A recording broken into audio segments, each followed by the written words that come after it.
अस्सलाम वालेकुम मेरी प्यारी सी यूट्यूब फैमिली, कैसे हैं आप सब। उम्मीद है कि आप सब ठीक होंगे। अल्हम्दुलिल्लाह मैं भी ठीक हूँ।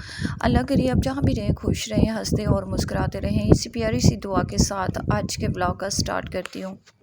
आज के व्लॉग में मैं आपसे एक गुड न्यूज़ शेयर करूंगी और बहुत सी मेरी बहनों के सवालों के जवाब भी दूंगी। मेरा इतने दिनों से जो है व्लॉग क्यों नहीं आ रहा था वो भी शेयर करूंगी। मेरी काफ़ी सारी बहनों के कमेंट्स थे कि सिस्टर आपका व्लॉग क्यों नहीं आ रहा, आपका व्लॉग क्यों नहीं आ रहा। तो मैंने सोचा आज व्लॉग बना के आप लोगों को सब बता दूँ और गुड न्यूज़ भी सुना दूँ जो कि आप लोगों की वजह से ये दिन नसीब हुआ।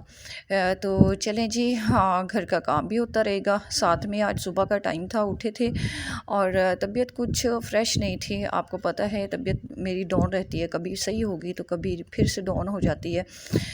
बस टेंशन से इंसान को होना तो बस बंदा ऐसे ही रहता है। तो काफ़ी सारी टेंशन्स रहती हैं और जो है इस घर में आए हैं तो बार बार इसकी बिजली ख़राब हो जाती है। अचानक से रात को जो है ना, तकरीबन हफ़्ता पहले की बात है कि रात को 12 बजे का 12:30 बजे का टाइम था और अचानक से हमारी बिजली ख़राब हुई, आग लग गई घर में। और जो है बस जान, अल्लाह का शुक्र है कि कोई जानी नुकसान नहीं हुआ, कोई घर का नुकसान नहीं होता। आयतल कुर्सी पढ़ के मैं सोती हूँ, बच्चों पे दम करती हूँ घर पे। और बस आग लगी तो मुझे कुछ समझ नहीं आ रहा था, कोई ब्रेकर नहीं लगा हुआ था, कोई मेन स्विच नहीं लगा हुआ था।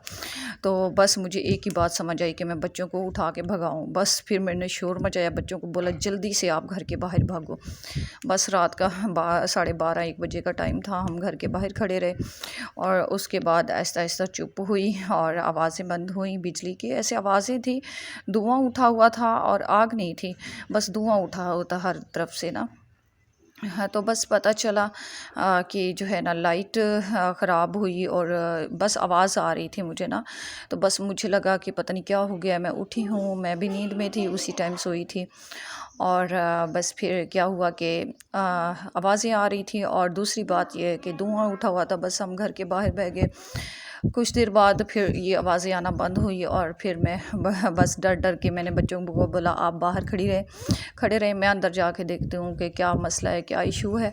और फिर जब मैंने अंदर आके देखा, पता चला पूरे घर की लाइट नहीं थी और नीचे ज़मीन में तारें गई हुई थी, वो वाली जली थी। अल्लाह ने बचाया, वहीं से गुज़र के हम भागे थे।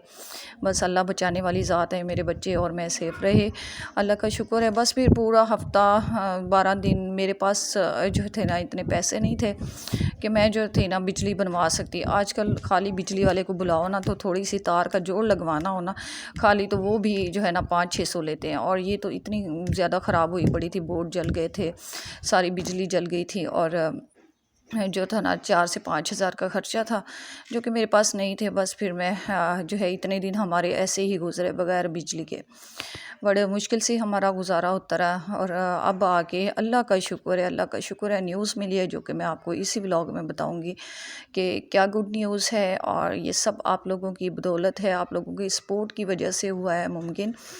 अच्छा, एक और बहन का सवाल था कि हाँ जी, एक और बहन का सवाल था कि जो है ना आप न्यू मोबाइल ले लें, आपके पास पैसे तो वो पड़े हुए हैं। जो एक आंटी थी उन्होंने हेल्प की थी 50,000 की, तो आप उसमें से जो है ना मोबाइल ले लें। जब मेरा मोबाइल नहीं था, चोरी हो गई थी, तो फिर जो है ना वो पैसों का मैं आपको बताऊं कि वो पैसे कैसे कहाँ खर्च हो गए। आपको पता है मेरे हालात का, कोई जॉब नहीं है, कोई काम नहीं होता, बस सिलाई कभी कभार आ गई तो वो मैंने सिलाई कर ली। और उसका घर का पेट भी मुश्किल से पड़ता है, एक टाइम के होते हैं तो दूसरे टाइम के नहीं होते। तो वो जो थे ना मेरे खर्च हो गए थे आपके सामने। मैं बहुत ज़्यादा मैं बीमार थी, उन्होंने पैसे भेजे थे कि आपने अपना इलाज करवाना है, अपने बच्चों का, मेरा बेटा बीमार रहता है उसका इलाज कराना है और घर का खर्चा करना है। और उन्होंने कुछ जो है खुराक बताई थी कि आपने डेली के अंडे बच्चों को देने, दूध देने। आपको पता है फिर अंडे भी महंगे, हर चीज़ भी। तो वो उनके कहने पे ना वो